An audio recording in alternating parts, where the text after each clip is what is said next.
हजरत ईसा अलैहिस्सलाम के हवारियों ने उनसे कहा कि हम आप पर तब ईमान लाएंगे जब आप हमें कोई निशानी दिखाएं। आपने फरमाया, क्या निशानी देखोगे? कहने लगे कि कोई मुर्दा जिंदा करके दिखाएं।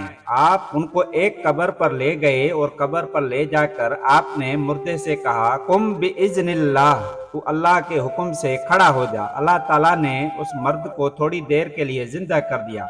आपने देखा कि एक नौजवान कब्र में से उठा। उसके बाल सफेद थे मगर उसका चेहरा जवानों जैसा लग रहा था। पूछा, तुम कौन हो? उसने कहा, मैं नूह अलैहिस्सलाम का नेक बेटा हूँ।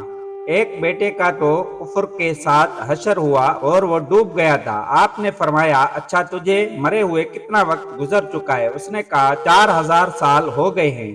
फिर पूछा, बताओ तुम्हारे साथ कब्र में क्या मामला हुआ? कहने लगा, मैं कब्र में था तो सख्त सजा थी, लेकिन जब मुझे कुम बिइज़्निल्लाह कहा गया तो मैं यूं समझा कि क्यामत कायम हो गई। तो क्यामत के खौफ की वजह से मेरे तमाम बाल सफेद हो गए। मैं समझा कि शायद मुझे क्यामत के दिन के लिए खड़ा किया जा रहा है। वो ऐसा दिन होगा कि जिस दिन की सख्ती बच्चों को भी बूढ़ा करके रख देगी। इसीलिए हमें भी चाहिए कि हम पंजगाना नमाज अदा करें और अल्लाह की इबादत करें और अल्लाह का शुक्र अदा करें और कसरत से इस्तगफार पढ़ें।